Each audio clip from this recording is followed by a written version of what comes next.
Participa de la quinta versión del coloquio de Educación Disruptiva. Este año abordaremos el... Listo, ya estamos grabando. Entonces, comentarles que hemos hecho un recorrido relacionado, digamos, con las propiedades de los materiales. Hemos pasado por las propiedades eléctricas, por las propiedades térmicas, por las propiedades magnéticas y ahorita por las propiedades mecánicas. Entonces, cuando vamos a mirar la parte de las propiedades mecánicas, nosotros hacemos referencia, digamos, o vienen a nuestra mente, digamos, algunas palabras relacionadas como con esto mecánico, ¿cierto? Con lo mecánico. Entonces, si nos vienen a la mente palabras como esfuerzo, como deformación, como tenacidad, como dureza. Entonces, vamos a mirar que podemos englobar que las propiedades mecánicas están relacionadas con la respuesta que va a tener un material cuando va a ser sometido, digamos, a una carga, a un esfuerzo. Pues esa respuesta que tiene el material ante ese estímulo externo es lo que vamos a determinar como una característica o una propiedad mecánica. ¿De qué va a depender esta respuesta? Pues primero que todo de internamente cómo esté enlazado, digamos, ese material, el tipo de enlace que tenga. Porque de acuerdo al tipo de enlace, pues me va a dar la cohesión o la fuerza entre los átomos y de una u otra forma, pues sabemos que la materia está constituida de estas partículas atómicas y en sí, digamos, todo lo que está relacionado con el material irá finalmente hacia allá, hacia ese ordenamiento o esa estructura atómica que tiene como tal. Y lógicamente un átomo cuando está unido a otro átomo, pues ya hemos visto que puede presentar diferentes tipos de enlace. Entonces, de acuerdo a ese enlace, va a estar, digamos, relacionado, digamos, esa respuesta a ese estímulo externo que se le está aplicando. Una vez ya se establece el tipo de enlace, pues lo que hay que mirar es cómo están organizados, cómo está estructurado, digamos, ese material. Y ya lo hemos visto y hemos hecho un recorrido relacionado con lo que ha sido la estructura cristalina cuando hay un orden o la amorfa cuando no lo presenta, no lo hay.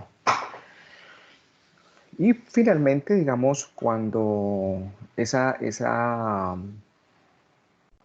material está constituido de algunos aleantes o algunos elementos adicionales a este para cambiar sus propiedades, pues va también a repercutir desde el punto de vista de lo que se conoce y está ahí como imperfecciones. Es decir, es un caso muy tangible, es lo que podemos identificar y observar en las aleaciones, ¿sí?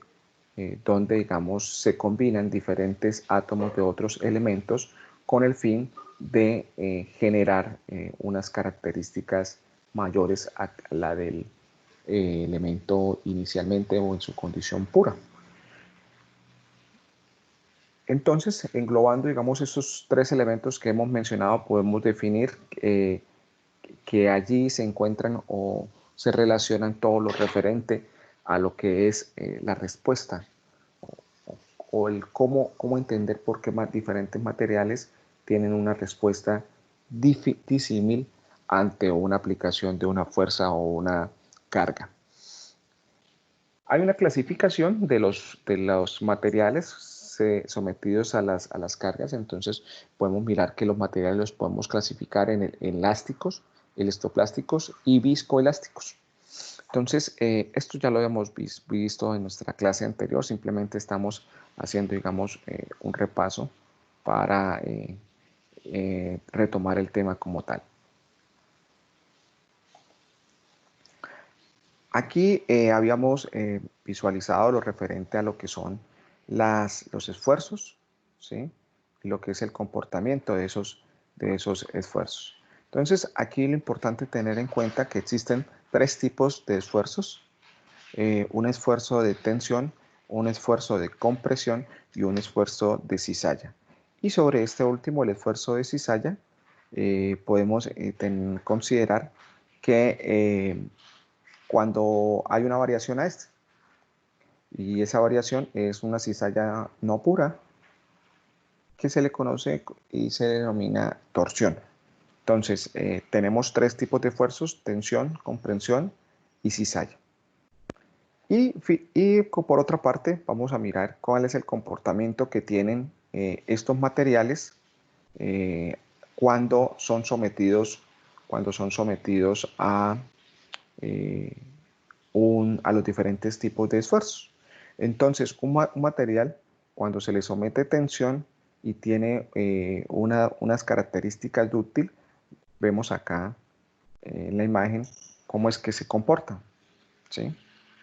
Ahí lo podemos identificar.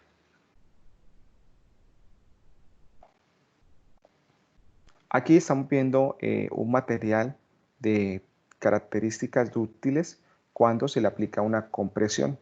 Entonces hay un bucle, hay una deformación en el material. En ambos casos, en la tensión también hay una deformación del material, pero si nos damos cuenta, la tensión, la deformación cuando hay tensión, hay un alargamiento, ¿cierto? Hay un alargamiento, y cuando hay compresión, hay un bucle o una formación de una arruga, ¿sí? Un rizo, una arruga. Aquí en la parte de la cizalla, tener en cuenta que la aplicación de esfuerzo de cizalla se caracteriza porque la fuerza se aplica, digamos, no en la linealidad, ¿sí? Si ustedes se dan cuenta, aquí las flechas, hay una flecha de fuerza que va hacia el mismo material, pero no están alineadas las dos, ¿cierto? La aplicación de las dos fuerzas, sino que están desviadas o están corridas. Y aquí, en este caso, pues sí podemos identificar y observar que las fuerzas como tal sí están alineadas. Aquí en la parte del esfuerzo también tenemos la tensión, la compresión y la cizalla para el comportamiento de un material frágil. Entonces, ¿qué sucede cuando se le aplica tensión a un material de característica frágil? Pues hay una ruptura, no hay, digamos, como tal una continuidad del material, sino que el material se fractura, se quiebra. Lo mismo en la compresión, si se dan cuenta acá, al someter el material a la compresión, pues él lógicamente trata de reducirse, pero finalmente no hay una continuidad, también hay una ruptura, una fractura, una quiebra como tal del material. Y aquí estamos mirando de la misma manera, pero en la condición de cizalla, si ustedes se dan cuenta, en la parte de cizalla también no hay una continuidad material, pero hay un deslizamiento, hay como un deslizamiento como de capas, a través de capas. Pero se da también la ruptura y el corte como tal, la fractura del material.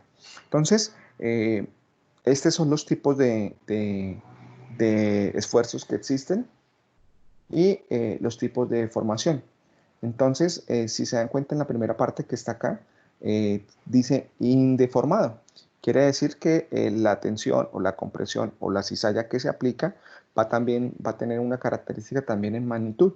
Si la magnitud del esfuerzo que se aplica pues, es tolerable por el material, pues el material simplemente va a resistir, va a tener esa resistencia y no se va a dejar deformar, ¿de acuerdo? Que eso es lo que vamos de una u otra forma a tener en cuenta en la aplicación y uso de los materiales, porque pues lo que queremos es que un material no se deforme, porque en el momento en que se deforme, independientemente que sea dúctil o frágil la deformación, pues el material va a perder las características y las propiedades para las cuales está elaborado, ¿sí? Entonces llevemos esto a la práctica, ¿cierto? Sobre cualquier herramienta que nosotros tengamos o apliquemos, sobre una herramienta, por ejemplo, como una pala, ¿sí? Si yo estoy haciendo uso de mi pala, yo espero que, digamos, el esfuerzo que haga sobre ella para hacer el trabajo sobre la cual o la función sobre la cual está diseñado, pues no haya deformación, se mantenga, digamos, en las características en las cuales está diseñada. Entonces es importante esto porque dependiendo de mi actividad, de mi material o mi herramienta, pues pueda tener que hacer una cuidadosa revisión y selección de material para que, digamos, me responda a esa condición para la cual voy a hacer uso.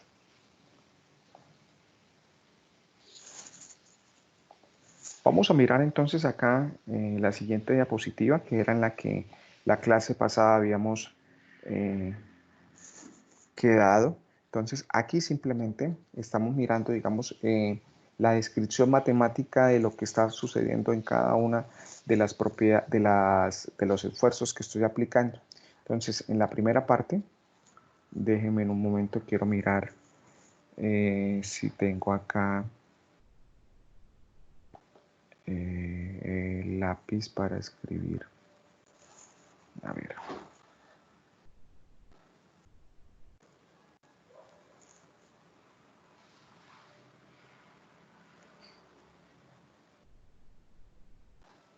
Bueno, voy a proyectarlo para poder hacer uso del lápiz.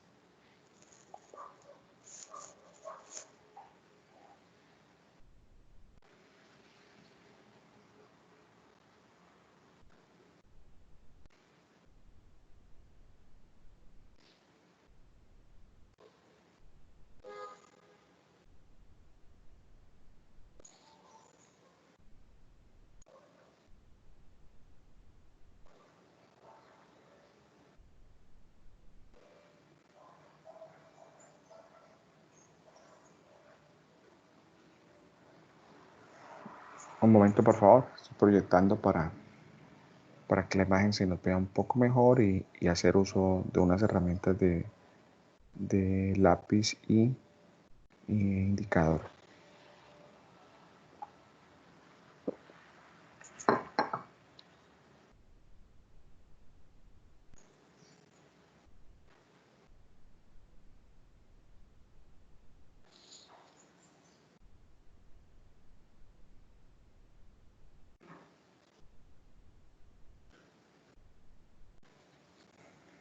Se quedó pensando.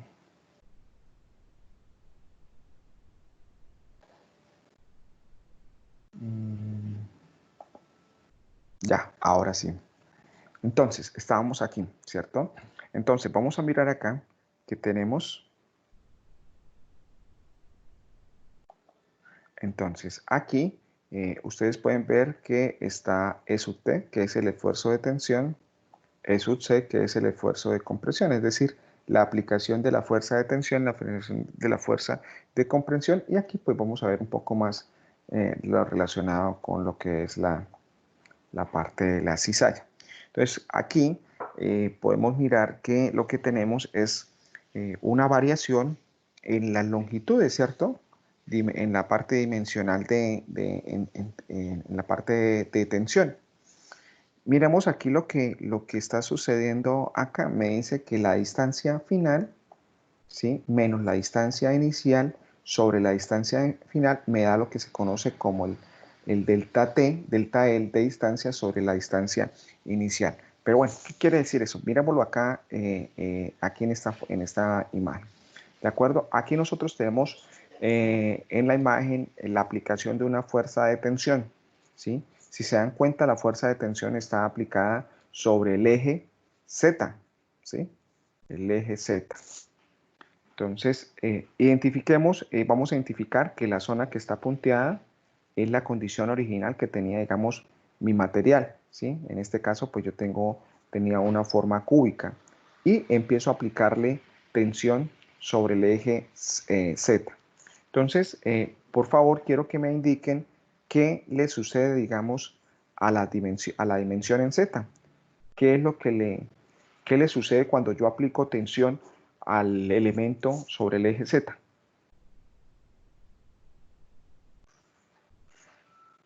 Estira. Se estira, ¿cierto?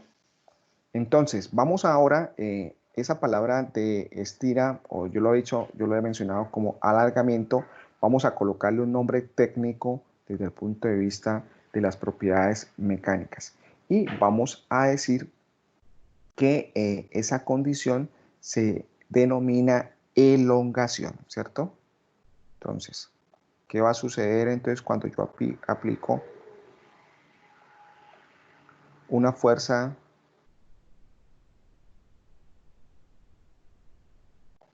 elongación? Hay una elongación en el eje Z, ¿cierto? Pero ¿qué le pasa a los otros dos ejes? A los dos otros ejes que se encuentran en la parte del cuerpo, al eje X y al eje Y. ¿Qué les sucede?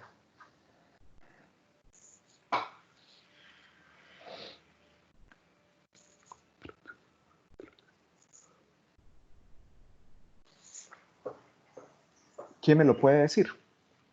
¿Qué identifican ustedes que le sucede a ese elemento en relación a su eje X y eje Y? Profesor, cuando usted dice eje X y eje Y se refiere a los lados, ¿cierto? Sí, señor, a los otros dos lados del cuerpo. Es que la imagen casi no se ve, creo que se contraen. Muy bien, hay una contracción. ¿Qué quiere decir una contracción en palabras un poco más cotidianas? Cogen, ¿no? Señor. Se encogen. Bueno, se encoge, se reduce, ¿cierto? Entonces, eso es lo que sucede. Entonces, si ustedes se dan cuenta acá, aquí en la línea punteada es la condición original y una vez se aplica la fuerza, hay una contracción hacia la condición. Si este es el eje Y, este sería el eje X, entonces aquí sucede lo mismo. Hay una contracción, hay una reducción. Entonces, hay un cambio dimensional de la estructura, ¿cierto? Se reduce como tal su distanciamiento. Y eso es lo que va a suceder como tal en los procesos de aplicación de tensión en este tipo de materiales. La respuesta va a ser que siempre sobre el eje donde se aplica la tensión va a generarse una elongación y sobre los otros ejes que componen, digamos, la estructura va a haber una contracción, es decir, una reducción dimensional para el caso cuando aplicamos compresión, ¿de acuerdo? Perdón, cuando aplicamos tensión. Entonces ya habíamos visto en la parte de cizalladura, habíamos mencionado que una vez aplicamos estos esfuerzos que no tienen la misma linealidad, me va a generar la cizalladura.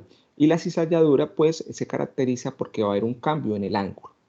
Sin embargo, habíamos mencionado que una derivación, una desviación a la cizalla como tal es lo que se conoce como la torsión. Y la torsión no es otra cosa, aquí tenemos un material de tipo, con una configuración cilíndrica, está sujeto, digamos, a una base que está aquí, que la está simbolizada, digamos, con este rectángulo que ustedes pueden ver de color azul. Y lo que vamos a hacer es aplicar unos esfuerzos, ¿sí?, en esta dirección, de tal manera que me va para generar un movimiento angular, ¿sí? Una especie de rotación. Entonces, al estar fijo, digamos, este punto y al hacer el esfuerzo angular sobre estas posiciones en estos sentidos opuestos, me va a generar, digamos, un desplazamiento, ¿cierto? Un corrimiento, si se dan cuenta acá, en la línea punteada es la condición original y la línea que está continua, pues es el desplazamiento que ocurrió del material, del elemento, una vez yo apliqué la tensión. Entonces hay una deformación, ¿cierto? Hay un corrimiento angular en relación a esta figura. Sin embargo, hay que tener en cuenta que la torsión ha sido, digamos, aplicada no simplemente como un análisis desde el punto de vista del corrimiento angular, sino también como un efecto que me genera sobre diferentes elementos o piezas. Entonces, esto que ven acá cilíndrico, cuando yo genero torsión, lógicamente utilizo un material que me soporta, digamos, esa torsión, es decir, es resistente a ese esfuerzo, voy a generar, digamos, el principio de funcionamiento de lo que es un eje, ¿sí? Los ejes es un movimiento angular que está relacionado con un esfuerzo de torsión. Lo que pasa es que el esfuerzo de torsión, en el caso de los ejes para la parte de las máquinas y los impulsores, pues está diseñado de tal manera que el material que yo estoy aplicando, al que le estoy aplicando torsión, tiene la capacidad de resistir y cumplir su función, ¿cierto? Pero igual, si yo excedo, digamos, el esfuerzo, la fuerza que aplico sobre ese elemento, pues el elemento se va a deformar. Otro, pues, claro ejemplo en la parte de la aplicación de torsión como una funcionalidad son las brocas. Pero ustedes saben que ese movimiento angular y el diseño que tiene la broca hace que realice su trabajo, que es el de perforar, el de penetrar como tal una estructura. Entonces, aquí podemos visualizar y entender cómo la torsión es aplicada y es vista para generar, digamos, diferentes elementos que hacemos uso y utilizamos en nuestras condiciones o en nuestras diferentes actividades asociadas, por ejemplo, al movimiento o la transmisión de movimiento de un eje. Bueno, entonces cuando hablamos nosotros del esfuerzo, vamos a concentrarnos y vamos a mirar de forma muy general lo que se conoce como el ensayo de tracción. Entonces, el ensayo de tracción no es otra cosa que una determinación que se hace en laboratorio para calcular o determinar el comportamiento que tiene un material de características dúctiles ante la aplicación gradual de esfuerzos, ¿sí? Es decir, si yo quiero mirar cómo se comporta, por ejemplo, una lámina de un determinado acero o un material que yo he diseñado para construir una pieza, pues lo que yo hago es ensayos, pruebas en el laboratorio. Entonces, se conoce como ensayo de tracción. Entonces, aquí en la parte superior vamos a visualizar lo que es una probeta. Una probeta no es otra cosa que el elemento que se construye para utilizarlo en un equipo que se llama, esta que es la máquina universal, ¿sí? Donde voy a utilizar, voy a colocar la probeta que construí, la voy a colocar acá. Esto tiene, digamos, aquí un mecanismo para tomarlo, cogerlo, digamos, de los extremos, y él lo que va a aplicar es un esfuerzo de tensión, ¿cierto? Entonces va a ser esto, una fuerza opuesta como tal, de tal manera que voy a mirar cómo se comporta o cuál es la respuesta que voy a tener del material a lo que voy a aplicar, ¿de acuerdo? Entonces, vamos a mirar acá, vamos a mirar aquí que tenemos esa condición. ¿Qué es lo que vamos a mirar? Vamos a mirar lo relacionado con la respuesta que tiene, digamos, esa probeta al sometimiento de ese material. Entonces, para hacer esta probeta se fabrica, digamos, del mismo material. Hay probetas cilíndricas y probetas rectangulares, donde lo que se va a hacer es mirar qué le sucede al material en esta zona una vez yo aplico la tensión. Y lo que voy a construir a partir del ensayo de la tensión es una curva de deformación. Algo así quiero construir, donde yo aplico un esfuerzo y voy a mirar lo que es la deformación. Aquí hay algo importante que debemos tener en cuenta, que los ensayos de tracción, es decir, este que acabamos de mirar en la imagen, se le realizan a los materiales que son dúctiles, ¿cierto? Es decir, a materiales que de una u otra forma van a tener un comportamiento de estas características. Ojo, no quiere decir que un mismo material puede pasar por los diferentes estados, ¿cierto? Es decir, un material, yo le puedo aplicar una fuerza y el material puede ser que sea indeformado, no se deforme. Si aumento la fuerza, el material va a empezar a tener una deformación de tipo dúctil. y ya va a llegar un punto en el que siga aumentando, digamos, la aplicación de esa fuerza y va a llegar a un punto donde el material como tal se va a romper, es decir, va a tener un comportamiento frágil. Sin embargo, esos materiales que describen estos diferentes estadios, es decir, indeformable, deformación dúctil, deformación frágil, pues son los que conocemos como materiales dúctiles, ¿cierto? Porque tienen ese trance en el comportamiento como tal de eso. Y estos materiales, por lo general, son los metales y las aleaciones, ¿sí? Y pues aquí también cabería en la parte de algunos polímeros o los polímeros. Y en la parte de los materiales que tienen, digamos, un comportamiento más frágil que dúctil, estarían los cerámicos, ¿cierto?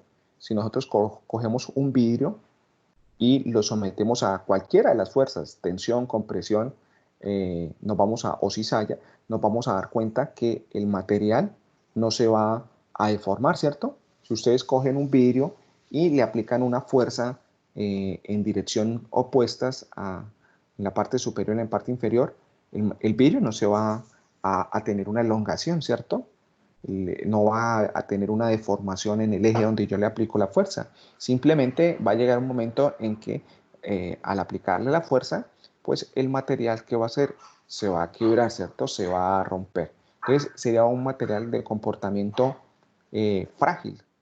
Entonces me dice que para ese caso de los materiales que tienen esta tendencia a ser frágiles, se utilizan o se realizan lo que son los ensayos de compresión y flexión, ¿sí? Que es el tipo de ensayo que se le aplica. Entonces, ¿a quiénes se aplican los ensayos de tracción?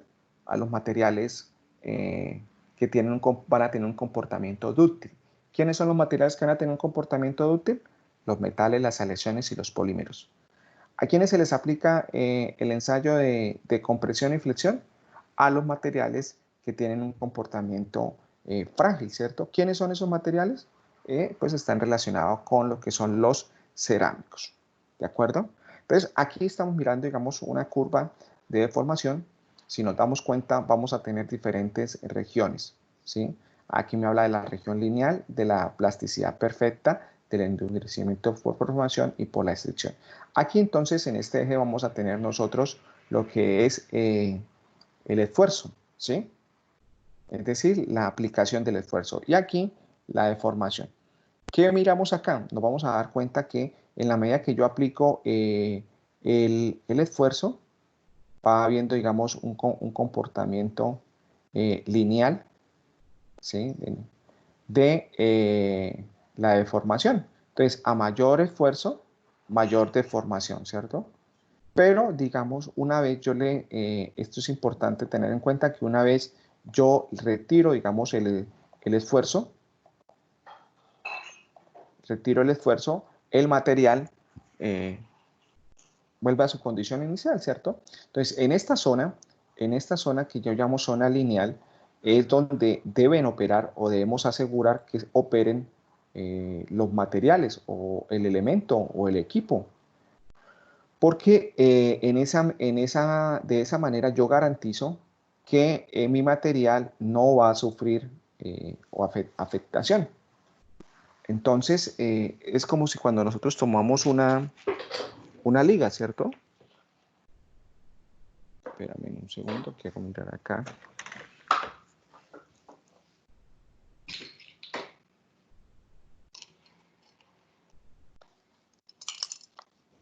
Sí. Cuando nosotros tomamos una liga. Entonces, qué le pasa al material cuando nosotros tomamos una liga? Y le hacemos tensión.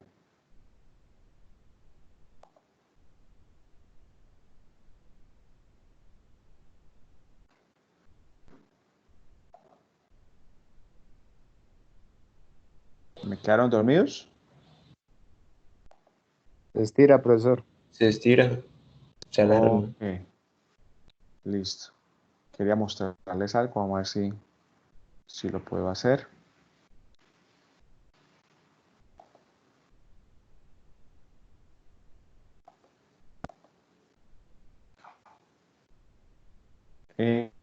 ¿Ustedes me están viendo o no? Sí. Entonces, aquí yo tengo lo que es la liga, ¿cierto? Entonces, en la medida que yo aplico tensión, ¿cierto? Entonces, ¿qué es aplicar tensión? Es un esfuerzo que yo aplico en dirección opuesta, ¿cierto? Entonces, si ven, mis manos las estoy llevando hacia los extremos. Entonces, en el momento en que yo aplico tensión hay una deformación y esa deformación es un alargamiento. Entonces, si esto inicialmente, vamos a mirar, mi liga tenía, digamos, una dimensión aproximadamente de 10 centímetros, ¿sí? Yo prácticamente, si le aplico la tensión, la puedo llevar hasta más del doble. Pero, ¿cuál es la ventaja? Que es que la cantidad de fuerza que yo estoy aplicando acá es resistente, digamos, a este material. Y una vez yo quito, mira, que aquí sucedió lo contrario. Aquí lo que, en el momento en que yo apliqué demasiada fuerza, hubo una ruptura, ¿cierto? Una ruptura. Esto sería un material polimérico, ¿cierto? Entonces, ¿aquí qué sucede? ¿Qué es lo que quería mirar acá? Que en el momento en que yo retiro mi fuerza, el material vuelve a la condición inicial. Es decir, voy a estar en la zona elástica. Esta zona lineal se conoce como la zona elástica.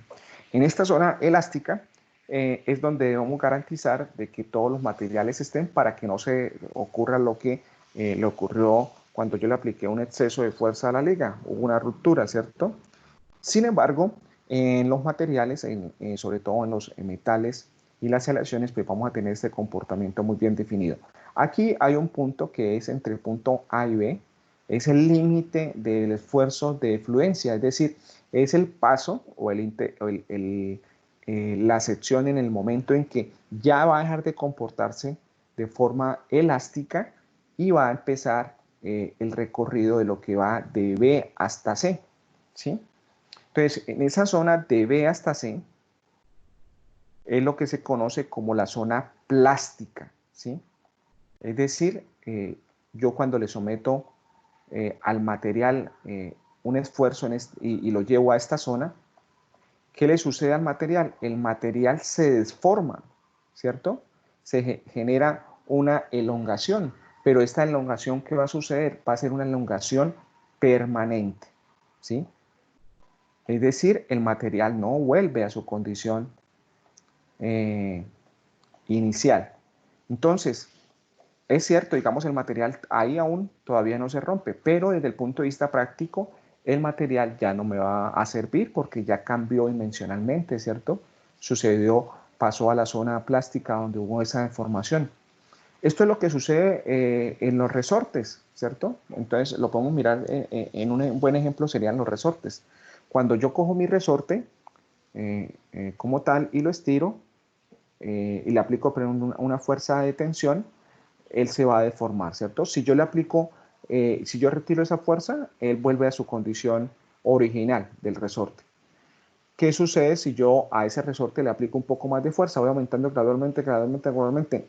En un momento, si voy a pasar por esta zona, por la zona del esfuerzo de fluencia, y hay un cambio, ¿cierto? Cuando yo sigo aplicando más esfuerzo, voy a pasar ya no a la zona, ya no va a estar en la zona elástica, sino en la zona plástica. Es decir, deformé completamente mi resorte. Entonces mi resorte ya no vuelve a esa condición original que tenía, sino se queda de una forma elongado, ¿sí? Con esa elongación permanente. Y si sigo aplicando, digamos, fuerza sobre ese resorte de manera continua, aumentando la magnitud, pues voy a pasar por lo que es la zona de endurecimiento. O sea, va a llegar un momento en el que voy a hacer que ese material internamente dentro de su estructura empiece a endurecerse, ¿cierto? Superficialmente. Y si sigo aplicando fuerza, ¿qué va a pasar? ¡Pum! Va a generarse lo que es la fractura o lo que se denomina acá como tal, como los esfuerzos de estricción. Entonces, este es el comportamiento de la curva de tensión de deformación que van a presentar la gran mayoría de los materiales de tipo metálico, aleaciones y los polímeros. Hay que tener en cuenta que, digamos, esta es una curva ideal, ¿cierto? Es decir, yo estoy viendo muy bien los puntos del origen a A, de A a B, de B a C, de C a D, de D a E, ¿cierto? Pero digamos, dependiendo del material, es posible que la curva tenga algunas variaciones, ¿sí? Por ejemplo, si se dan cuenta, acá aparece de C a E', ¿sí? Prácticamente aquí el material no pasa por una zona de endurecimiento o no es tangible esa zona de endurecimiento, sino simplemente usted está sometiendo a esfuerzo, cuando de pronto llegó a E', es decir, cuando de pronto ocurrió la ruptura. Y sucede igual en el esfuerzo de fluencia. A veces ese punto o ese límite donde se hace el cambio de elástico a plástico no es muy tangible. Eso va a depender el material sobre el cual yo estoy aplicando, digamos, el ensayo en la máquina universal. Hay materiales que van a permitir ver muy bien diferenciados, digamos, estos puntos, y otros materiales no son de esta manera, no lo va a permitir. Aquí simplemente vamos a mirar y vamos a tener en cuenta que va a haber una descripción de eso que he mencionado, digamos, en la curva.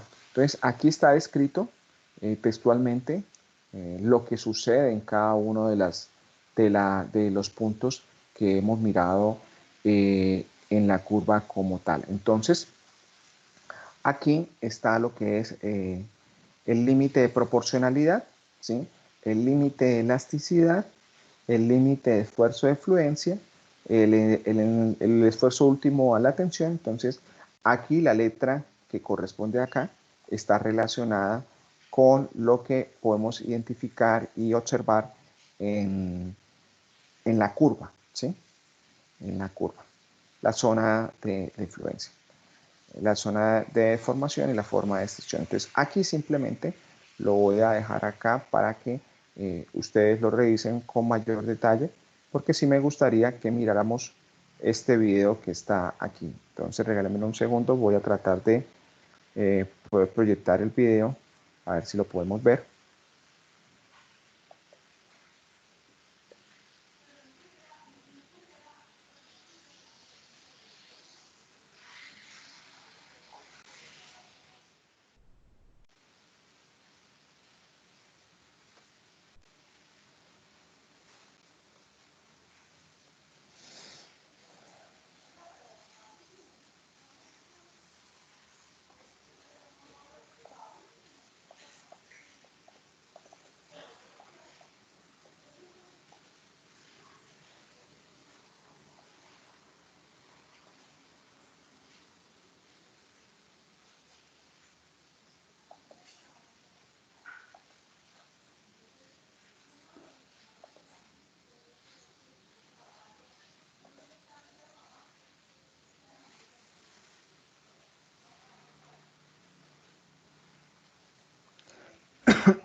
Voy a dejar de compartir la presentación para que veamos un video. Espera que por acá veo que me están escribiendo algo en el chat. Estamos 23 personas en este momento. Profesor, ¿y la asistencia? Sí, les iba a decir eso. Por favor, para no interrumpir y generar, digamos, una hoja de asistencia y colocarla acá, cada uno en el chat, déjeme su nombre completo y sus apellidos, por favor. Entonces escriban en el chat, como un mensaje de chat, su nombre completo y apellidos.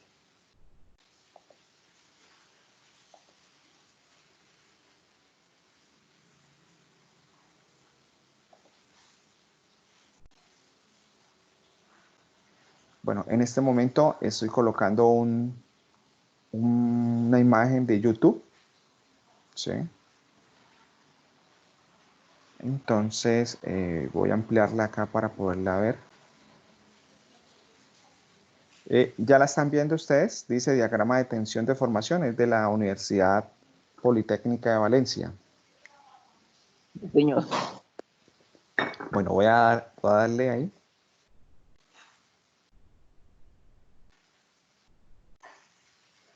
El video ya está corriendo y la persona ya está hablando. ¿Ustedes lo están escuchando? No, profesor. No, no, profesor.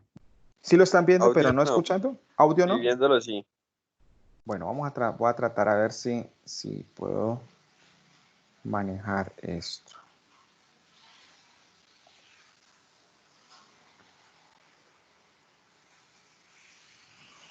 Ok, voy a silenciar mi micrófono y voy a colocar el video y voy a mirar si de esa forma yo silenciando mi micrófono pueden ustedes escuchar como tal el video. Pero entonces voy a hacerlo y ustedes me confirman, ¿listo?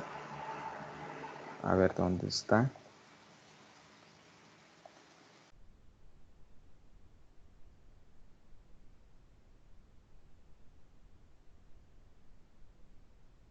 No, profesor, no se escucha. Profe, colóquele Profesor, subtítulos. o súbale el volumen, creo que tiene para subir más. O regálenos el link.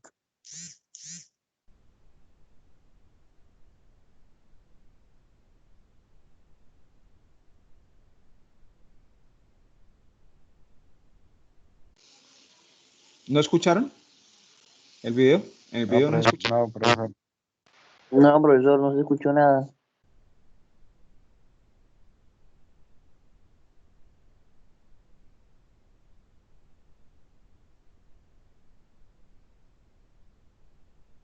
Voy a mirar si puedo hacer aquí algo para...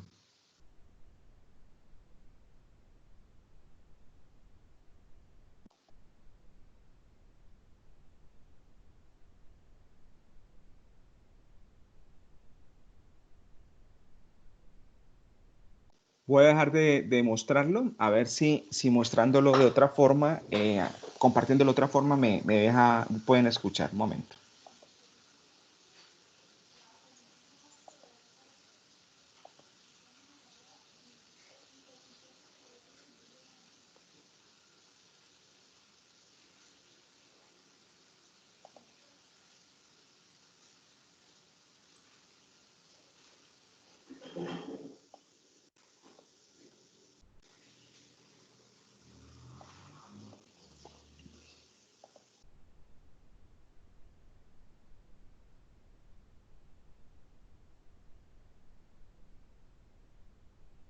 No, profesor, no escucha. Creo que tiene que darle en una función ahí que dice no solo no solo el micrófono.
¿No escuchan el video?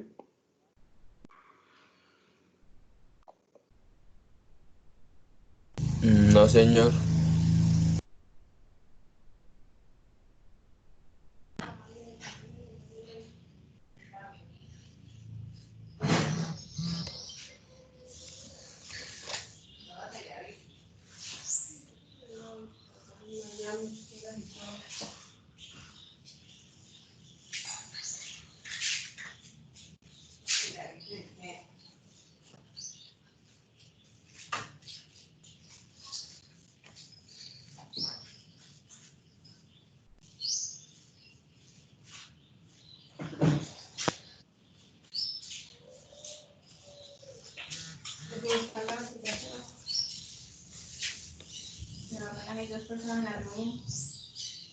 ¿Cuál aplicación es?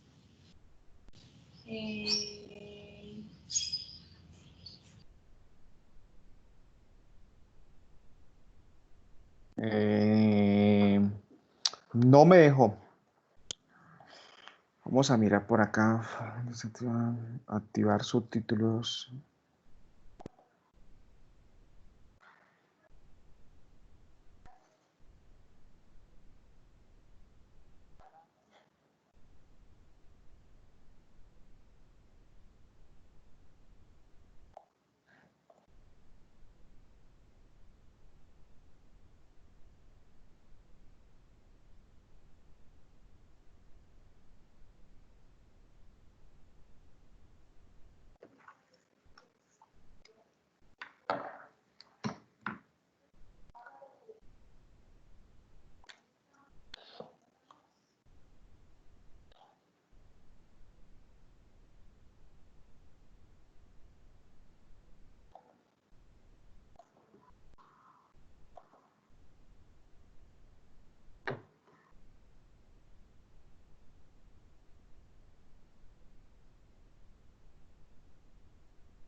Voy a copiarles en el chat el link del video.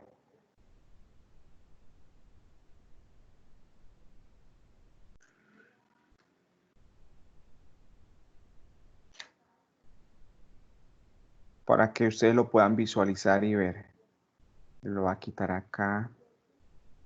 Teclado numérico.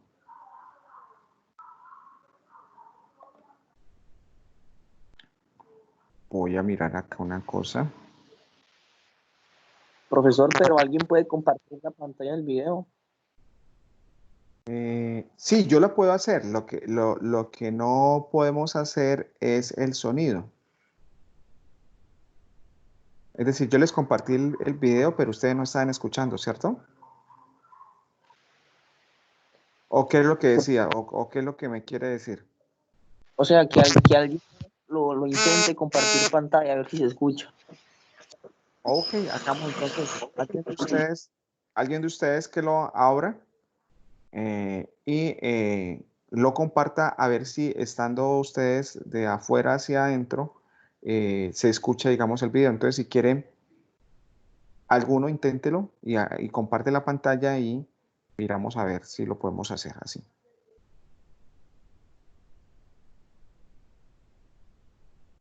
Me confirma si alguien tomó el riesgo de hacerlo y para saber que lo esperamos o si no avanzamos. Sí, profesor, ya lo comparto. Listo, ¿Dónde mandó el link, profe? por el chat. ¿Por WhatsApp o por aquí? Por el chat de Teams, acá mismo. Ok.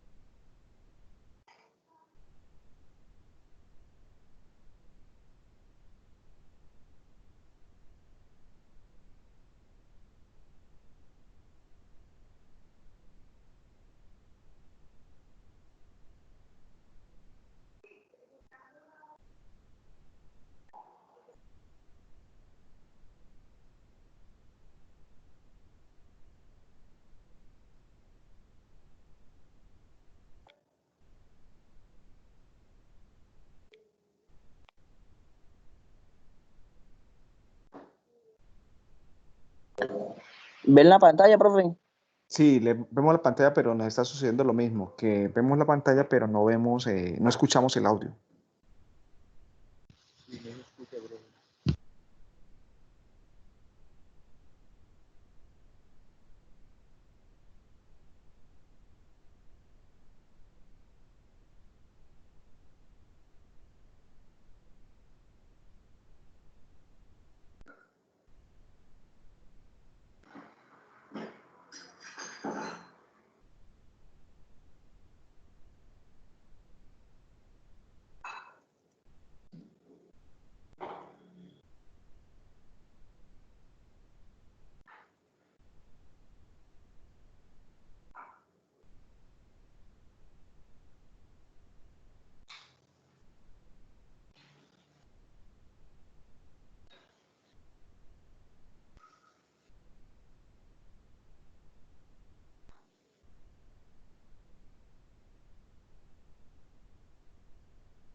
No funciona.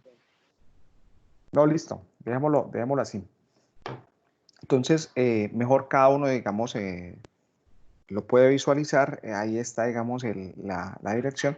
Es simplemente, él está mostrando o está describiendo en detalles cómo está construyendo la curva de deformación. Entonces, dejémoslo así. Voy a compartir otra vez la presentación.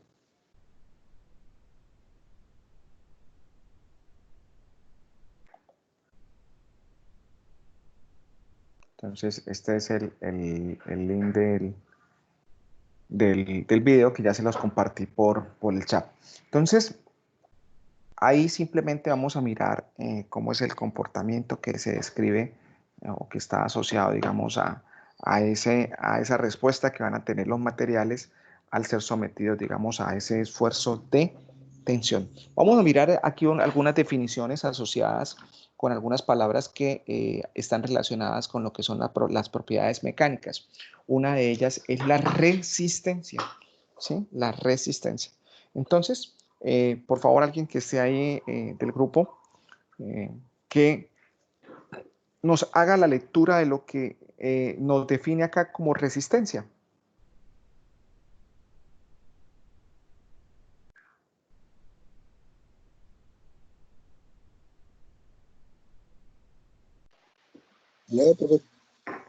Dale, dale. Resistencia. La resistencia de un elemento se define como su capacidad para resistir esfuerzos y fuerzas aplicadas sin fallar, adquirir deformaciones permanentes o deteriorarse de algún modo. Un modelo de resistencia de materiales establece una relación entre las fuerzas aplicadas, también llamadas cargas o acciones, y los esfuerzos y desplazamientos inducidos por ellas. Listo, gracias. Bueno, entonces aquí tenemos simplemente una definición muy sencilla que es la capacidad que tiene un material para resistir todas las fuerzas y aquí en adelante ustedes van a tener en cuenta que a esas fuerzas también se les denominan cargas o acciones. Entonces, ojo, antes de que entren a falla, ¿cierto? Es decir, antes de que él cambie su condición o su estado dúctil a frágil. Entonces, vamos a mirar que, digamos, este concepto, lo que estamos viendo, digamos, en este curso es, digamos, las definiciones y los conceptos. Ya ustedes más adelante van a tener unas materias que se llaman estática y dinámica, donde van a hacer todo el desglose de lo que son las cargas, las fuerzas, van a mirar toda la parte vectorial de las fuerzas, todas las componentes de esos vectores y van a empezar a analizar cada una de estas, cómo se comporta en cada uno de los materiales y ahí van a hacer todo el desarrollo matemático. Por eso, digamos, aquí en el curso que estamos nosotros, simplemente, pues nuestro objetivo va a ser entender y comprender los conceptos, porque más adelante en los cursos que ustedes van a tener en el desarrollo de su carrera, de su programa, pues van a fortalecer o se van a especializar o ese va a ser uno de sus fuertes y es el de hacer, digamos, todos los cálculos, el dimensionamiento, el desglose de todas las cargas y las fuerzas. Entonces, la resistencia, nos damos cuenta, digamos, cuando, por ejemplo, en un puente, ¿no? Nosotros necesitamos que el puente sea resistente, ¿sí? Es decir, que soporte todas las cargas para las cuales está diseñado. Y una de las pruebas que se le hace a un puente antes de entrar en funcionamiento es una prueba de cargas. ¿Y qué es una prueba de cargas? Simplemente colocar, o cómo se hace, digamos, esa prueba es ubicar en todo el trayecto del puente diferentes cargas. ¿Y cuáles son las cargas? Pues los vehículos. Entonces, por lo general colocan vehículos pesados, volquetas, donde, digamos, suman los pesos de tonelaje de cada una de ellas y se establece, digamos, cuál es la sumatoria de esas cargas para establecer la capacidad que tiene de soportar ese puente.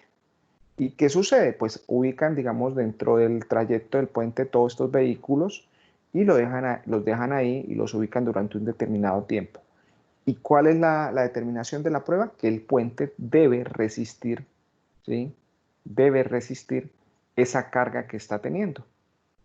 En ese momento en que los vehículos se ubican, incluso cuando usted va pasando sobre un puente, usted dice, hombre, se está moviendo, ¿cierto? Y de hecho tiene que ser así, porque ¿qué está sucediendo el puente? El puente se comporta como si fuera un resorte. De tal manera que cuando usted va aplicando las cargas, pues el resorte se va moviendo, es decir, se va elongando. Entonces el puente va a tener una capacidad de elongación. Si no se elongara el puente, pues ¿qué va a suceder? Si no hay ese proceso de elongación, se va a fracturar, ¿cierto? Entonces, y en el momento en que se fractura, pues el puente se viene abajo. Entonces, lógicamente, pues el puente está diseñado para soportar una cantidad de carga. Entonces, ese debe ser el correcto funcionamiento. Debe resistir esa carga bajo la cual está diseñada. Si yo supero la carga, ¿sí? Es decir, si aumento más allá de la capacidad que tiene el puente, pues lógicamente él ya no va a tener un proceso de elongación, sino se va a ir a un proceso de plasticidad y finalmente va a ir a la ruptura, ¿sí? Entonces, esta es una característica que vemos pues en un ejemplo muy clásico que es la parte de los puentes. Ya sigamos con los diferentes materiales. Miramos entonces la definición de lo que es la rigidez, ¿sí? Entonces, otra persona que esté ahí en el salón para que haga la lectura de lo que es rigidez, por favor.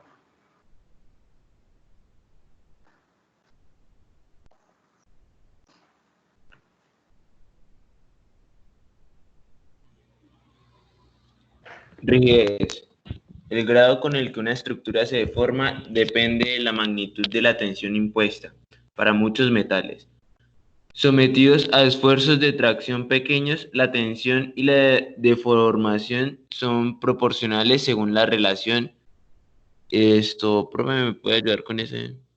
Sí, entonces coloquémosle ahí lambda igual a esfuerzo de tensión. Lambda igual a esfuerzo de tensión. Esta relación se conoce con el nombre de la ley de Hooke y la constante de una proporcionalidad, E mapa o bien PSI. Es el módulo de elasticidad o módulo de Young.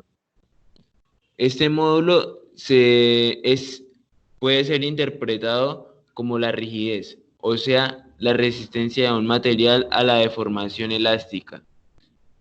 Cuanto mayor es el módulo, más rígido es el material. Es decir, que hay una menor deformación elástica que se origina cuando se aplica una deformación determinada tensión. Listo, gracias. Entonces, ¿qué estamos mirando acá? Vamos a entender un poco más este concepto de rigidez con las imágenes que tenemos ahí, ¿cierto? Tenemos una persona que tiene sobre su mano dos elementos, ¿sí? Un elemento hace referencia, digamos, a un botón de control, ¿cierto? A un botón de control. ¿Qué sucede cuando nosotros tenemos ese tipo de botones? Cuando oprimimos ese botón, ese elemento sobre, digamos, sobre el marco que está ahí para encender o apagar. ¿Cómo es esa resistencia a ese material?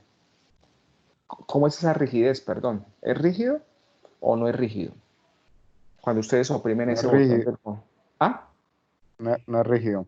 no es rígido, ¿cierto? Él se va a dejar como tal deformar, ¿sí? Porque esa es su función, que en el momento en que yo oprimo sobre ese botón, pues él al aplicar una fuerza relativamente leve, él se va a deformar, ¿cierto? Se va a hundir y lo que voy a hacer es hacer un contacto de tal manera que voy a cerrar un circuito. Internamente es lo que va a suceder, digamos, en ese dispositivo. En la otra mano tengo una mancuerna, ¿cierto? Esa mancuerna, por lo general, tiene, digamos, esta forma y yo lo que voy a tratar es de juntar los dos extremos, ¿cierto? Es decir, estas dos partes. Estas dos partes. Al hacer, digamos, aquí lo que haría era que un esfuerzo de ¿qué? ¿De tensión o de compresión? De compresión. De compresión, ¿cierto? ¿Qué va a suceder? ¿Qué va a experimentar mi mano? Cuando yo hago, digamos, ese ejercicio de compresión sobre la Experimento mancuerna. una fuerza. Señor, Experimenta una tensión por parte de la mancuerna. muy bien, experimento una tensión por parte de la mancuerna. Es decir, él va a generarme, digamos, una condición a no dejarse, ¿cierto?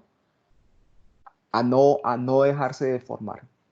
Entonces, aquí, esa condición que estamos viendo en ambos casos, la puedo relacionar a la rigidez.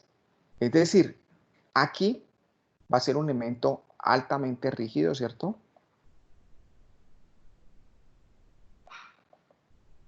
Y aquí bajamente rígido.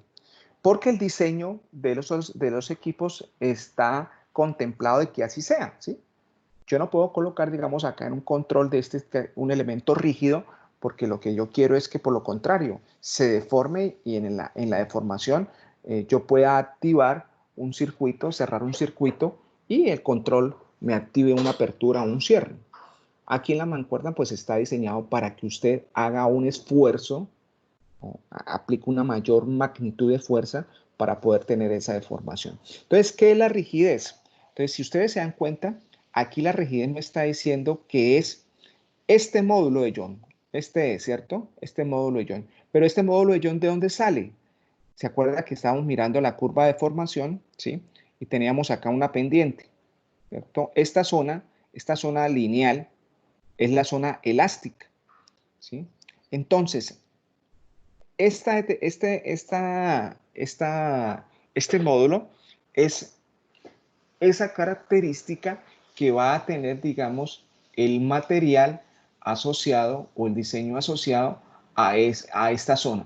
Entonces, ante mayor rigidez, ante mayor módulo de elasticidad, voy a tener mayor rigidez, ¿sí? Entonces, aquí, ¿cómo será el módulo de Young de estos dos materiales o estos dos elementos? ¿Cuál tiene menor módulo de Young? ¿El control o la mancuerna? El de menor el control. El control, muy bien, listo. Entonces, es eso. Entonces, la rigidez no es otra cosa que la resistencia del material en relación a esta zona de deformación, perdón, a esta zona de la deformación elástica. ¿Listo? Ese es el concepto de rigidez, ¿sí? Es la capacidad o la resistencia que tiene el material a la deformación en la zona elástica. Ahora miremos lo que es maleabilidad, otro concepto relacionado con la parte de las propiedades mecánicas. Entonces ya habíamos visto algo de maleabilidad cuando habíamos hablado de los materiales como tal. Entonces tenemos aquí que la maleabilidad o la ductilidad es otra propiedad de la parte mecánica y es el grado de formación plástica que puede soportar hasta la fractura. Un material experimenta poca o ninguna deformación plástica, se denomina frágil. Entonces, ojo, ¿qué es? Si se dan cuenta, ya vamos a pasar a la otra zona, ¿cierto? A la zona de formación plástica. Entonces, es la capacidad que tiene, digamos, los metales, por ejemplo, de que yo los puedo deformar, ¿sí? Y esa deformación es permanente. Entonces, yo puedo volver un material metálico o aleación a una lámina. Entonces, yo lo deformo en la zona plástica, lo llevo hasta o sea, le someto a un esfuerzo, porque así es que se hace la lámina, ¿no? Es decir, hay un material, hay un bloque o hay un elemento cilíndrico y lo someto, digamos, a unas fuerzas de compresión y voy generando, digamos, ese laminado. Lo someto tanto que lo llevo a la zona de plasticidad, ¿sí? Es decir, ya el material no va a volver a su zona original, pero su uso o el uso como tal lo voy a tener, digamos, gracias a esa propiedad de maleabilidad. Entonces, de esa misma forma, yo tengo, digamos, esa generación y esa formación de láminas, en el caso de que sean sistemas rectangulares, o yo también lo puedo llevar a hilos, ¿no? Que es la ductilidad, tener esa capacidad de formar hilos como tal. Y eso me lo permiten los metales y las aleaciones. Y finalmente tengo la propiedad que se denomina tenacidad, ¿sí? Entonces, la tenacidad está relacionada también a la tenacidad de fractura y es la propiedad que nos indica la resistencia a la fractura de un material cuando existe, digamos, una grieta, ¿sí? Cuando existe, digamos, una incisión. Es la medida de la capacidad de absorber la energía antes de fracturarse, ¿sí?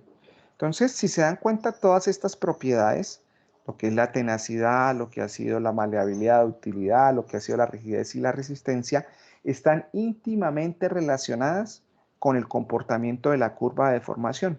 Entonces, es mirar cada una de las partes de la curva de deformación y en donde, digamos, aplica el concepto asociado, digamos, a la definición que hemos venido. Entonces, si estamos hablando acá de tenacidad, ¿sí? Me está diciendo que está relacionado como la resistencia, ¿sí? La resistencia, digamos, que tiene a fracturarse. Entonces, si se dan cuenta, mira, aquí venimos la deformación elástica, ¿cierto? Y aquí va a empezar la deformación, aquí empieza la deformación plástica, ¿cierto? La deformación plástica. Aquí tiene, digamos, el punto de máxima deformación plástica que se tiene. Aquí es el punto de ruptura, ¿cierto?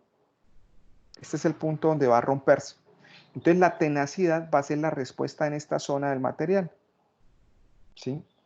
Entonces, el comportamiento del material va a ser tenaz en el momento de que, digamos, supere esta máxima tensión y esta distancia o esta deformación o este momento acá es el que me va a dar, digamos, esa característica de tenacidad.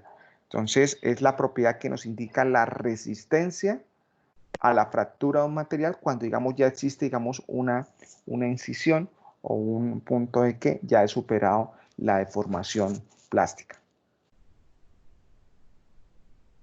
Entonces, todo esto que está bajo la curva se denomina, digamos, el área total de la deformación que está asociada, digamos, a una tenacidad. Entonces, si yo tengo, digamos, un material que tiene, digamos, este comportamiento así, ¿sí? Una curva así, es decir, va a ser un comportamiento de un material que va a tener una mayor tenacidad con respecto a este primero. Entonces, simplemente es entender los diferentes materiales, cómo se comportan, cuál es más tenaz, cuál es menos tenaz, ¿de acuerdo? ¿Hasta aquí hay alguna pregunta, alguna inquietud?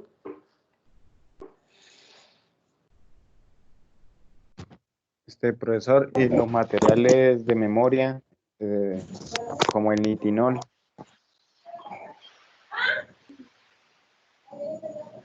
¿Esos son especiales o qué?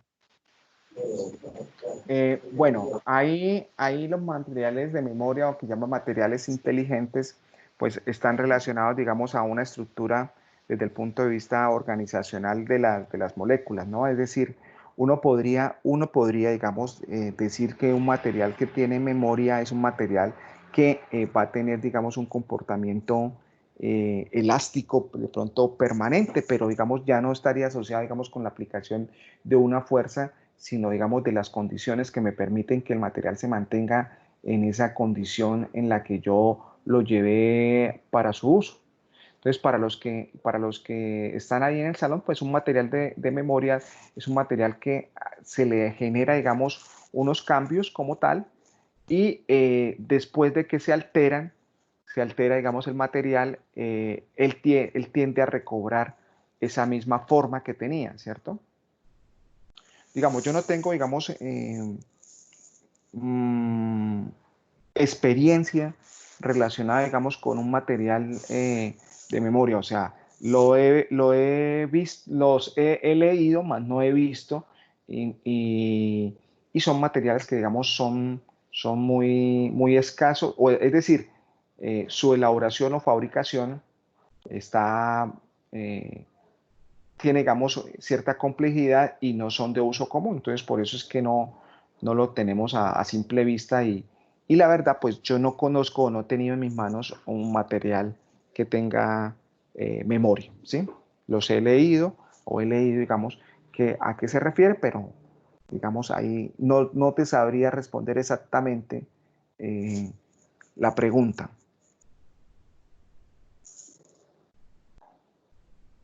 Profesor, un elemento que tenga mayor este, ¿cómo explicarle? Por ejemplo, en la gráfica, que tenga entre más alto sea la línea, tiene como una mayor tenacidad. Sí, digamos, ahí estaría, digamos, la gama de los diferentes tipos de acero, ¿cierto? O comparado el acero con una fundición, ¿sí? Entonces, o cuando se hacen de pronto procesos metalúrgicos para mejorar las propiedades, entonces que se hace, que son más tenaces. Entonces, un material que, por ejemplo, sea de una fundición, pues el material va a ser muy bueno desde el punto de vista de soportar los esfuerzos de compresión, pero los esfuerzos de tensión va a ser muy malo, ¿sí? Porque es un material que ha sido fundido, entonces es un material que, digamos, se ha sometido a calentamiento y ha sido moldeado. Entonces, prácticamente, digamos, la elaboración de ese material está generada a través de lo que se elaboró, digamos, en el molde. Pero sí es un material, como el caso de las tuberías que transportan, digamos, el crudo, son tuberías que no son realizadas o elaboradas con una fundición, sino son procesos de laminado. Entonces se genera la lámina como tal, ¿sí? Y se genera por fusión las juntas de esas láminas, haciendo, digamos, el cilindro, y son materiales que van a tener una característica de tenacidad muchísimo mejor. Es decir, si yo llevara ese material a una condición de fundición, va a ser un material que sí, va a ser muy bueno para soportar las cargas, pero va a ser muy malo para generarme los esfuerzos de tensión. Es decir, no va a tener un comportamiento eh, interesante de módulo de Joule, y no va a tener un comportamiento diferenciador en la zona de elasticidad, porque yo quiero que el tubo se comporte como si fuese un resorte, porque recuerden que la tubería va a ser un conjunto de tubos, es decir, yo voy a soldar muchos tubos y yo voy a necesitar que esa estructura completa de tubos soldados me genere, digamos, una resistencia mecánica muchos factores, es decir, que sea capaz internamente de soportar la presión, ¿sí? Es decir, que tenga esa resistencia, pero que también tenga esa tenacidad, y que también, pues, lógicamente tenga esa capacidad de rigidez, ¿sí? Entonces, aquí confluye mucho qué es lo que yo quiero de la pieza, ¿sí?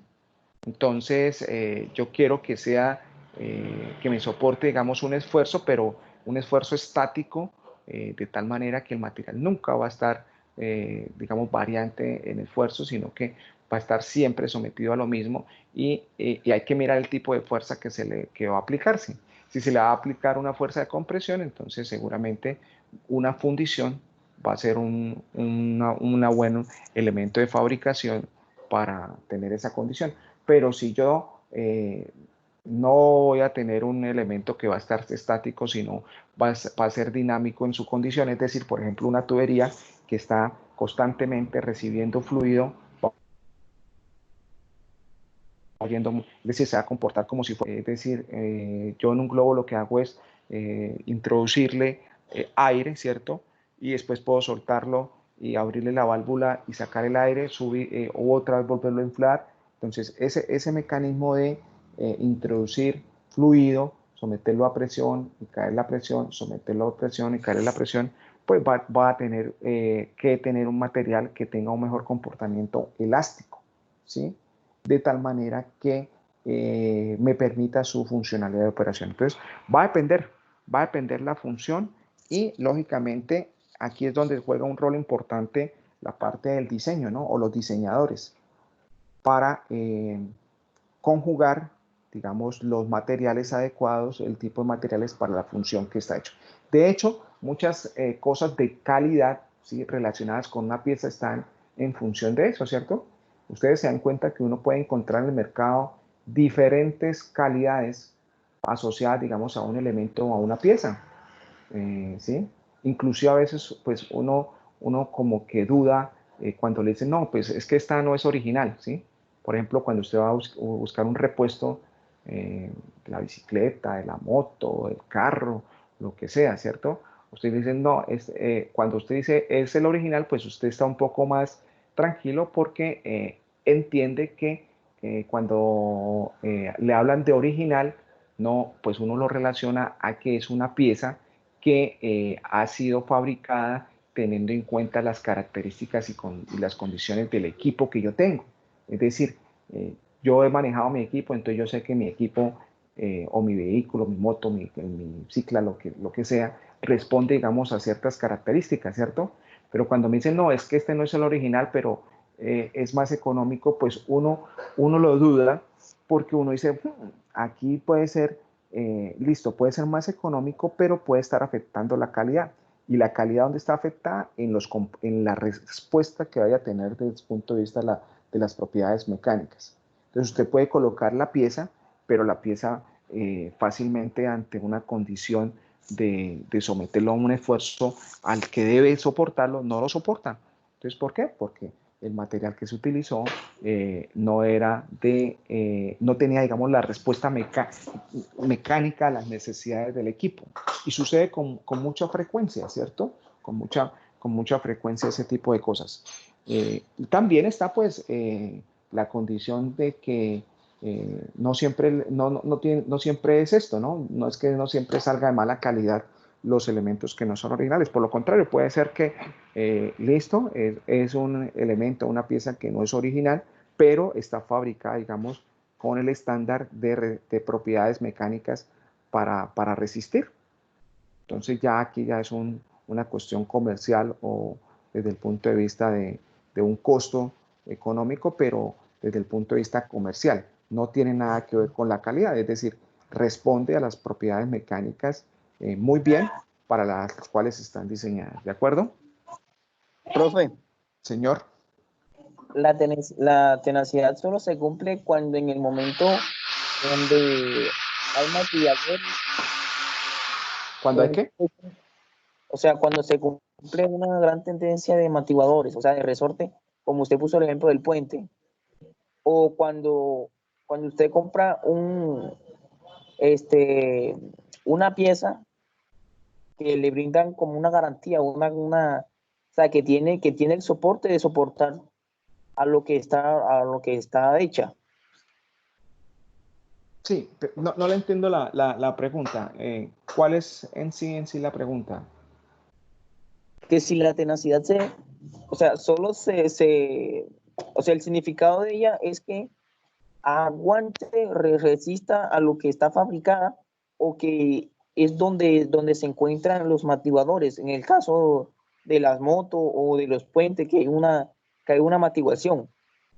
No, la tenacidad no depende, digamos, de la configuración del material, es decir, que aplica únicamente, digamos, para un elemento que sea resortado.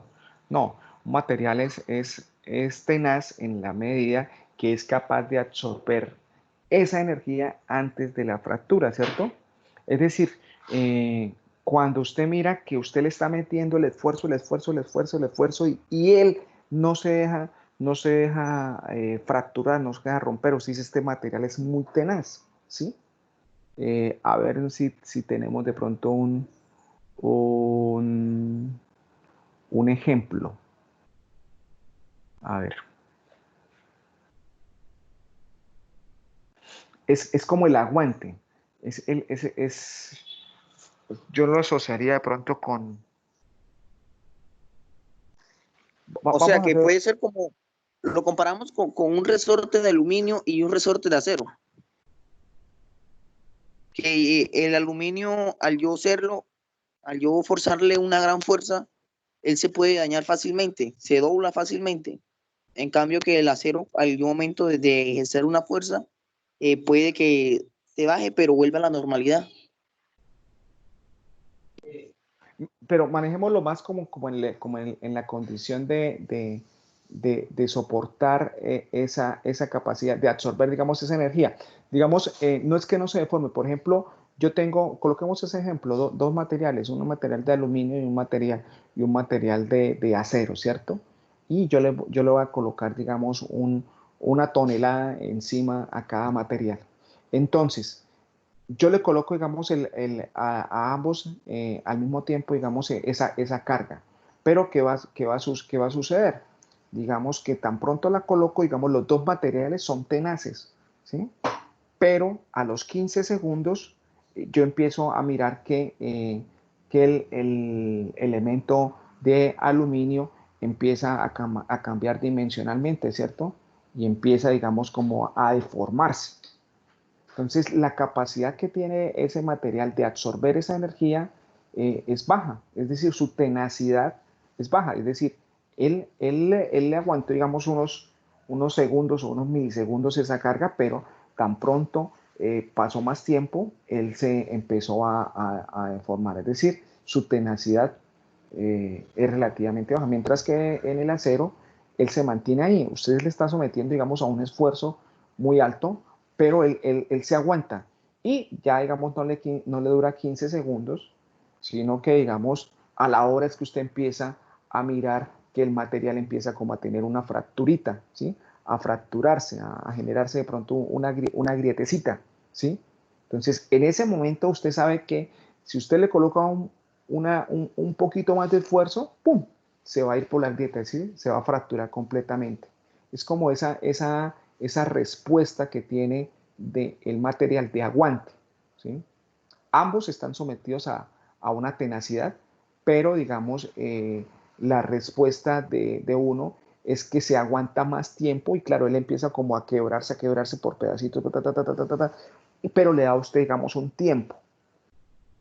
Entonces está más asociado, digamos, como a ese factor de tiempo, pero que aquí se relaciona con absorber la energía, porque lógicamente él está aguantando, digamos, esa carga y la está aguantando. Físicamente la palabra es ese, como el aguante, esa es la tenacidad. ¿Sí? Entonces, a veces ese tipo de cosas también se relacionan con los comportamientos humanos, ¿no? Ve a esta persona así tenaz, o sea, se aguanta todo eso, pero después de que ya llega un momento en que explota, ¿no? Pues se revienta. Es eso, ¿listo? Ah, ya, profe, sí, claro, ya entendí. Bueno, muchachos, entonces yo no quiero avanzar más en el tema porque sería, digamos, enredarnos un poquito y ya hablar del tercer corte, entonces yo voy a dejar la clase hasta acá. Recuerde que hoy en 8 días tenemos entonces nuestro parcial. Ya tenemos la experiencia de la plataforma Schoology, entonces lo vamos a hacer por la plataforma Schoology.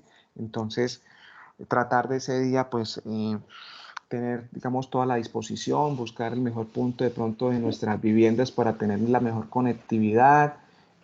Ustedes ya saben digamos, es clave este tipo de cosas. Estudiar, digamos, los contenidos, tener claras las ideas. El material es extenso porque del taller, ¿no? Ok. Señor. La evaluación va a ser prácticamente como de, pues todo está en el taller, ¿no? Pues No, mira, no, lo del taller es una sola parte porque acuerde que nosotros vimos todo lo que fueron las características de los materiales, vimos lo que fue los materiales metálicos, aleaciones, los materiales cerámicos, los materiales poliméricos, los materiales eh, compuestos, ¿cierto? Después de eso nos fuimos a mirar todo el estado sólido, que qué era, mirar la parte de cristalización, mirar lo que era la parte de las características de los materiales que cristalizan, todo lo que era eh, el cálculo de la densidad, la relación del radio con el eje, lo que vieron en el taller, ¿cierto? Y finalmente, todo el tema de las propiedades de los materiales. Entonces vimos las propiedades eléctricas, las propiedades térmicas, las propiedades magnéticas y las propiedades mecánicas. Entonces, el bloque de nuestro segundo corte está relacionado con todo esto, ¿cierto? Con lo que vimos de los diferentes materiales, aceros, polímeros, cerámicos y aleaciones, que digamos es pura parte teórica, ¿sí? Lo que vimos del material del estado sólido, es decir, lo de cristalización de la red de Bravais, ahí hay una parte de ejercicios, ¿sí? Que está relacionado bastante con el taller que hicieron, ¿sí? Y toda esta parte que vimos relacionada con lo que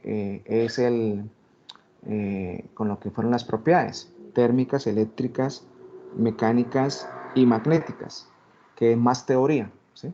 Esos tres elementos es lo que conforman nuestro examen del segundo corte.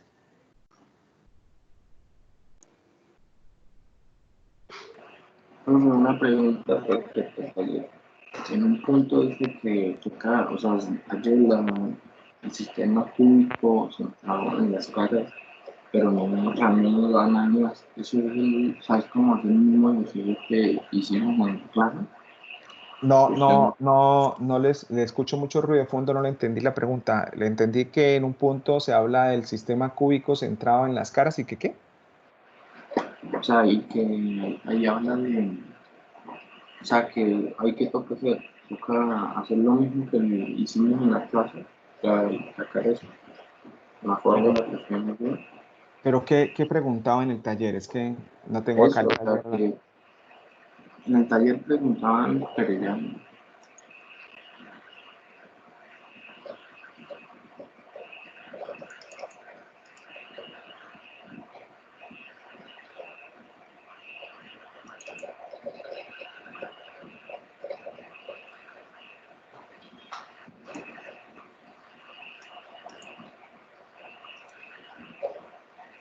es que, eh, es que nosotros vimos lo del factor de empaquetamiento. Y Ah, ahí ya, ya. se halla el factor de empaquetamiento del sistema cúbico centrado en las caras. Ahí toca hacer lo mismo que hicimos en Sí, clase, el estudio eso. sí, sí, es lo mismo. Ah, El factor de empaquetamiento, sí. Lo que hay que mirar es que yo no recuerdo si no le da valores. no, eh, valores bueno, no, entonces no. prácticamente es demostrar y es lo que hicimos en la clase, porque nosotros hicimos factor de empaquetamiento del sistema simple, el sistema cúbico centrado en las caras y el sistema cúbico centrado en el cuerpo, creo que no lo hicimos. Entonces ahí le preguntan uno, posiblemente coincidió con el que ya habíamos hecho en la clase, entonces es lo mismo, ¿sí? Pero aquí ya sí ya da el ejercicio, pero nosotros también hicimos un ejemplo dando un ejercicio, o sea, dando como valores. Si el cobre cristaliza con una estructura. Profe, yo tengo una pregunta, profe. Donde dice dibuje los 7 sistemas cristalinos indicados en sus ejes y ángulos, eso es lo mismo que hicimos, por ejemplo, con los cubos esos. ¿Cuáles son los 17 sistemas cristalinos? El cúbico, el ortorrómbico, el hexagonal, el romboédrico, el triclínico, Pero monoclínico. es que hay unos que tienen, o sea, No, dice cúbico centrado en las caras. no, acuérdense que unos son los sistemas y los otros son las redes de Bravais, ¿cierto? Los sistemas son 7, ¿cierto? Y acuérdese que dentro de algunos sistemas hay derivaciones. Entonces, el sistema es cúbico, ¿cierto? Y dentro del cúbico hay 3 derivaciones: cúbico simple, cúbico centrado en el cuerpo y cúbico centrado en las caras.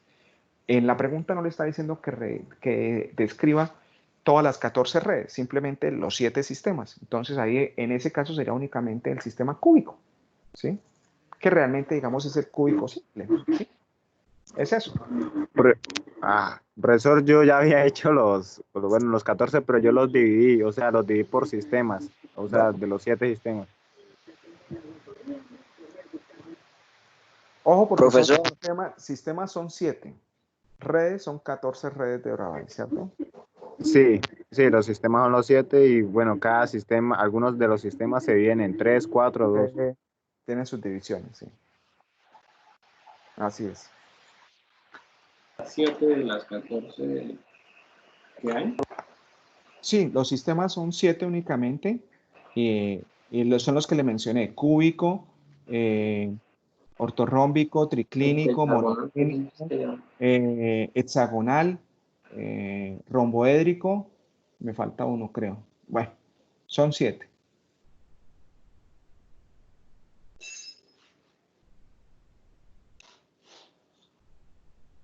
Eso es. Y entonces ahí nosotros vimos, ¿se acuerda que cada uno está definido por los ángulos y por ejes, ¿cierto?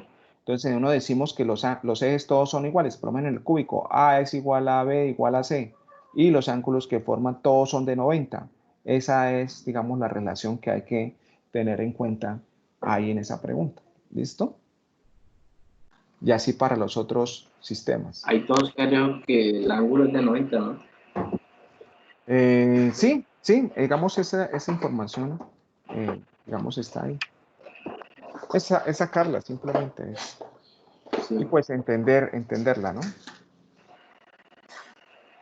Ah, bueno, profe, gracias. Bueno, listo, jóvenes. Entonces, un buen día, Profesor, una última pregunta. señor. ¿El trabajo se hace en hojas o en el cuaderno se puede ahí y todo con Eh, portada o algo? no, no, no, no, no. Lo desarrollan, pueden desarrollar en el cuaderno y le toman las imágenes o lo escanean y mandan un archivo. Es mejor a veces tomarse el trabajo de escanearlo y mandar un solo archivo, porque ahí garantiza de que en un archivo están todas las preguntas, todas las respuestas, ¿sí? O si van a tomar fotografías, asegúrense en que encarguen todas las fotografías donde están todos los puntos, porque a veces únicamente cargan una fotografía o cargan dos y no cargan el resto y queda incompleto. Entonces, cuando ustedes se dan cuenta, yo les coloco: faltó el punto 3. Entonces, uy, profe, que es que no subí la... Yo puedo revisar únicamente lo que está cargado en el sistema, no lo que no cargaron, ¿de acuerdo? No tiene que ser la formalidad de un trabajo que tenga portada, no. Me interesa es que desarrollen cada uno de los puntos y que estén todos los puntos desarrollados del taller. Ya es cuestión de ustedes. Si ustedes manejan un cuaderno, pues mejor, porque en el cuaderno pues les queda eso como los ejercicios y los apuntes y pueden revisarlo. O ya si ustedes lo hacen en hojas independientes, pues ustedes guardarán las hojas, ¿sí? Pero para mí es indistinto, no me interesa es que pues lo realicen y que estén los ejercicios desarrollados. Ese taller vale el 30%, ¿sí? Sí, señor, ese es el valor del 30%. Les envié el 30% de la titulación y de hoy en 8 días nos vemos para el 40% de nuestro examen. ¿Listo? Ah, está ahí en Schoology. El taller está en Schoology. Tiene una... No, de autoevaluación. No, la autoevaluación, tal como lo hicimos en la vez pasada, les llegó un correo electrónico Ah, y en ok. ese correo electrónico institucional, como tal, dan clic ahí y diligencian las respuestas y ya, lo diligencian y ya queda cargado. Entonces, el resto es estar pendientes ya en la plataforma Akemusoft para que validen, digamos, pues la nota que colocaron de autoevaluación y si le hicieron. Yo por lo general a veces le escribo al monitor, mire, faltan estos, o por favor, o ustedes mismos se dan cuenta, profesor, yo no tengo la nota ahí, entonces, bueno, hay que hacerlo, y hay que hacerlo antes del día de mañana. ¿Listo? Bueno, jóvenes, entonces que pasen un buen día, nos vemos de hoy en 8 días, entonces con toda la aptitud, ¿ok? Ok, profesor, muchísimas Bueno, gracias. Bueno, hasta listo, luego. profesor, gracias. Hasta luego.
¿Hay alguien con vida?